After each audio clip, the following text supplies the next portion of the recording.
Happy Tuesday! Welcome to our circle time. I'm so glad you're here. All right, for our good morning song, let's do Hello Everybody. Okay, are you ready? Hello everybody, and how do you do? How do you do? How do you do? Hello everybody, and how do you do? How do you do? Come on everybody and clap your hands, clap your hands, clap your hands. Come on everybody and clap your hands, clap your hands. Come on everybody and whistle a tune, whistle a tune, whistle a tune. Come on everybody and whistle a tune, whistle a tune. Come on everybody and snap your fingers, snap your fingers, snap your fingers. Come on everybody and snap your fingers, snap, snap your fingers. Come on everybody and make a silly face, make a silly face, make a silly face. Come on everybody and make a silly face, make a silly face. Awesome. All right, friends, today, if you logged on to our morning meeting, you know exactly what letter we're celebrating. We are celebrating the letter P today. P says P. And we are going to do a couple books about things that start with a P. But before we do that, let's practice making a P. So if you have a piece of paper, go ahead and grab it. I'm going to use the back of one of my books.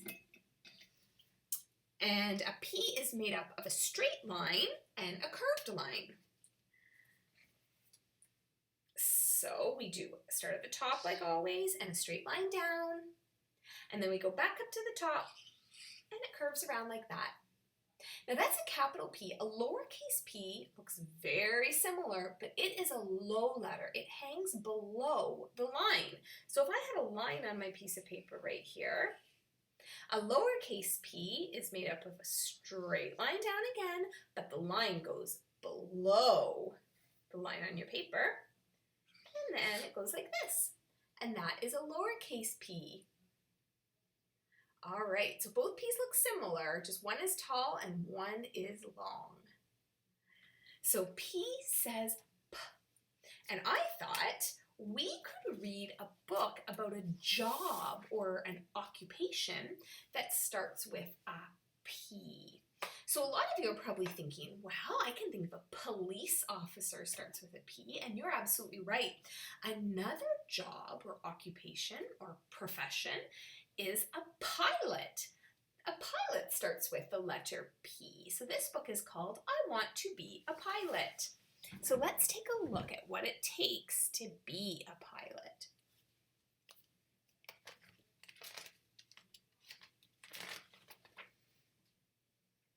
All right.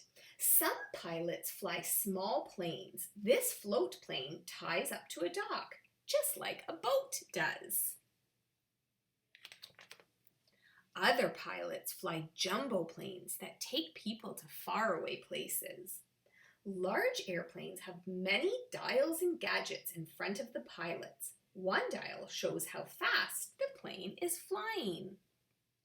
So friends, if you've ever been in an airplane and you've flown to somewhere, you had probably two pilots at the front of your plane, and that's what all the buttons and gadgets look like that they use to fly that airplane. Two pilots guide their plane down for a landing. Pilots sit in a cabin called the cockpit. That's what the buttons look like at night. See, they're all lit up. That's pretty cool. Fighter planes like this one fly high above the clouds.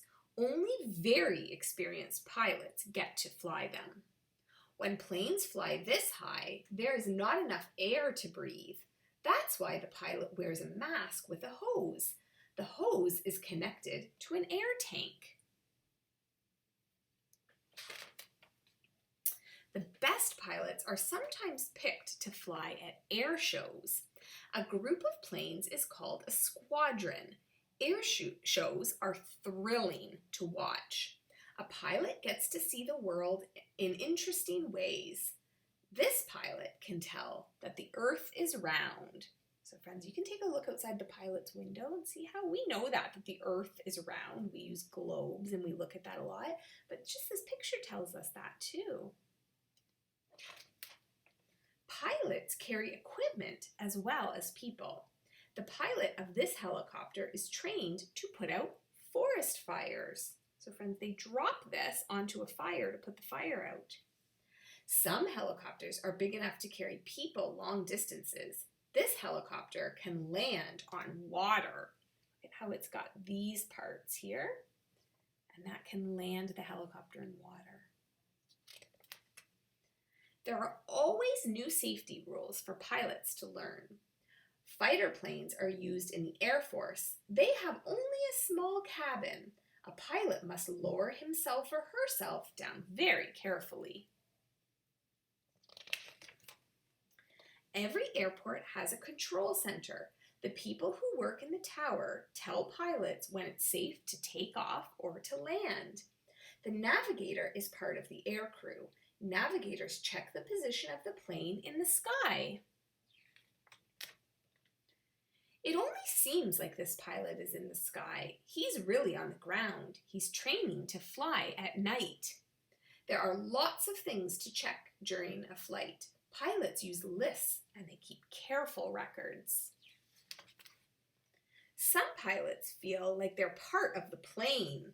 Can you see why? Wow, that's a cool picture. It takes a lot of training to be a pilot, but the hard work pays off.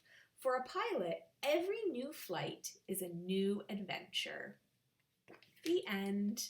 I think being a pilot would be a very cool job to have. You'd have to be very smart and you have to go to school for a very long time, but I think it would be a great job. Okay friends, so I thought now what we could do is maybe we could sing a couple songs. So let's start with Tommy Thumb. All right, so Tommy Thumb, here he is.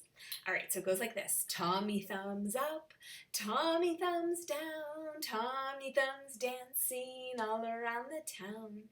Dance 'em on your knees and dance 'em on your head. Dance 'em on your shoulders and dance him off to bed. All right, here we go. Now we're gonna sing all about the finger family. So put your fingers behind your back and we're gonna start with Tommy Thumb. Tommy Thumb, where are you? Here I am, how do you do? Okay, put them behind your back again. Next we're gonna do Peter Pointer. Peter Pointer, where are you? Here I am, how do you do? Okay, next is Toby Tall. Toby Tall, where are you?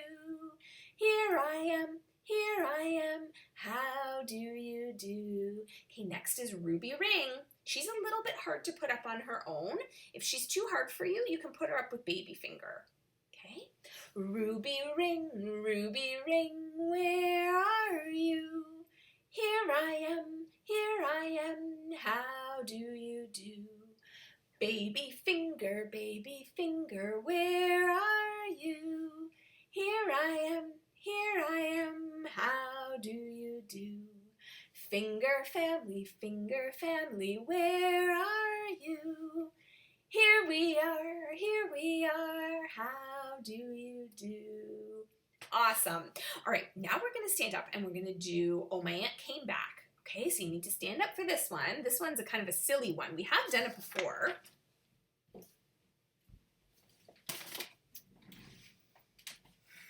Okay, so this is an echo song. So I'm going to sing and then you're going to repeat after me. And I'll do that, your part kind of quiet so you can still, you know what to say. Okay, so it goes like this. Oh, my aunt came back from Timbuktu, and brought with her a wooden shoe. Okay, so for this one, you're gonna go like this. You're gonna kind of tap your shoe. I'm gonna bring my words a little closer to me. Move this chair over. All right. All right, so now we're banging our one foot because we've got a shoe. Oh, my aunt came back. Oh, my aunt came back from old Japan. And brought with her a waving fan. All right, so now you're tapping your shoe and you're waving your fan. Okay?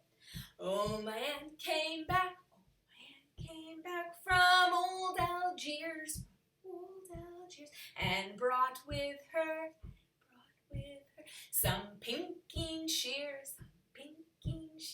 So pinking shears are like scissors. So with your other hand, you've got a fan, and then you're going to cut like you've got scissors in your hand. So now we're doing the shoe, we're doing the fan, we're doing the scissors. Okay, you ready? Oh, my aunt came back. From Guadeloupe, and brought with her a hula hoop. Okay, so now you have to do all these things and pretend you're in a hula hoop. Can you do that? That's really hard. All right. Oh, my aunt came back. From the New York Fair, and brought with her a rocking chair.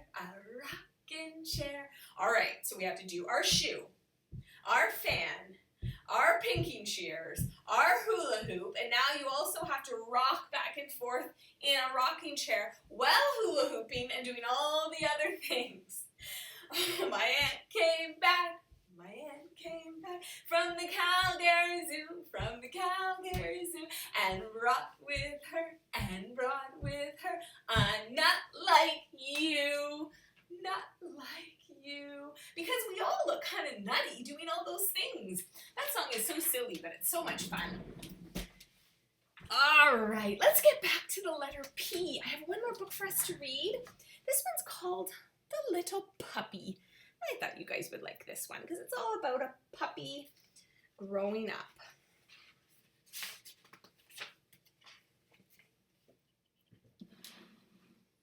Okay. Tim felt lonely. Summer vacation was starting and there was no one nearby for him to play with. Then one day, early in the summer, Tim heard some exciting news. The neighbor next door's dog had just had 6 puppies. Tim had always wanted a dog. Every day, Tim went next door to see the puppies. He begged his parents to finally let him have one, and they did agree. Tim could hardly wait to bring his puppy home, but the puppies were still too small to leave their mother. Tim and his father built a bed for the puppy. They measured and sawed and hammered until it was perfect. A puppy is a lot of work, Tim, said his father. You will have to take care of it every day. Tim promised that he would. Then he painted the puppy's box all by himself. At last the puppies were old enough to leave their mother. Tim went next door to pick one out. He played with each puppy and tried to choose his favorite, but it was hard. All the puppies were wiggly and warm and friendly. Maybe I'll take you home, Tim said to one puppy. Or maybe you, he said to another. He just couldn't decide which one he wanted. But Tim never did get to choose a puppy because a little puppy chose him. The puppy stretched out to lick Tim's chin. Tim picked him up gently and the puppy wagged his stubby tail. Now what will I name you? Wondered Tim. He thought hard. Finally he said, You look like Charlie to me. Tim carried Charlie to his new home. Charlie was lonely at the first night in his new bed. He missed his brothers and sisters. Tim put a ticking alarm clock in the bed to keep Charlie company, but the puppy still whined and howled. Charlie saw Tim's dog toy laying on the floor. It was just what the lonely puppy needed. He jumped out of bed and dragged the toy into his box. Then he flopped down on its soft back, and it was soon fast asleep. Friends, look at how cute that puppy looks in his box. Oh my goodness. Oh, and all of my Disney friends, you're going to notice, look at the alarm clock. It's got Mickey Mouse on it. The next day, Tim took Charlie to see the vet. Dr. McFarlane listened to the puppy's heart and gave him a shot to keep him healthy. Charlie didn't bark or cry once. Good dog, said Tim, and he patted his brave puppy. Charlie soon got used to his new home. He liked to explore all the new things. Tim and Charlie were usually together all day, but once Tim left Charlie alone on the porch, that was a mistake. Charlie sniffed some flowers in a pot and oops, what a mess! Then the little puppy jumped up on a chair with his dirty feet. When Tim found him, he gave Charlie a scolding. Oh, friends, I don't think you can see, but Poppy here, she heard me reading and she's come in. That's so silly, Poppy. Charlie would grab the ball. Tim and Charlie had lots of fun together. Charlie's favorite toy was a squishy red ball. Tim would roll it across the lawn and Charlie would chase it as fast as he could. Charlie would grab the ball with his teeth and carry it back to Tim. Then the game would begin again. Sometimes, though, Charlie forgot to let go of the ball. Near the end of summer, Tim visited his grandfather at the lake. Of course, Charlie went with him. They both liked to sit on the dock in the warm sun. Charlie wasn't allowed to go to the rowboat with Grandpa and Tim. You don't know how to swim, Tim said. You can come with us next summer. But Charlie couldn't wait that long. Splash! He paddled after the boat! Oh my goodness, look friends, he jumped in the water. That is so silly. Poppy just jumped up on the bed. You see her little tail over there? That's so silly, Poppy. Grandpa pulled Charlie out of the water. The little puppy was wet and shivering. Grandpa dried him off and wrapped him in a soft towel to keep him warm. The puppy was all tired out. The next day, Charlie went along in the rowboat. He sure fooled us, Tim said. He doesn't need any swimming lessons. Autumn came and Tim went back to school. Charlie didn't understand why his friend left him every day. The first day he howled. But Charlie learned to wait patiently on the porch for Tim. As soon as he saw Tim walking up the street, he raced to meet him. Every afternoon, Tim romped with Charlie before doing his homework. The pup was big enough to play football now. He loved to grab the ball from Tim and run away with it. Touchdown for Charlie! When Tim had to rake leaves, Charlie thought it was a new game. Hey, cut it out, Charlie, Tim laughed. Now Charlie was big enough to go on long walks with Tim. One sunny weekend, they went exploring in the woods. The woods were full of the scents of animals. Charlie wanted to follow them. Tim took off his leash. Charlie sniffed along the ground into the holes. One scent led him to a raccoon. Charlie barked wildly and chased it up a tree. Can you imagine, friends, seeing a raccoon? Oh my goodness. Tim and Charlie did everything together. You're my best friend, Charlie, said Tim. We'll be friends forever. Charlie looked at Tim and wagged his tail. The end. All right, friends.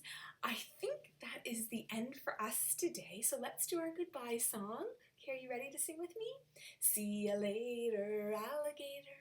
After a while, crocodile. Be sweet, parakeet. Give a hug, ladybug. See you soon, raccoon. Out the door, dinosaur. Take care, polar bear. Blow a kiss, goldfish. Bye everyone, see you tomorrow. Bye.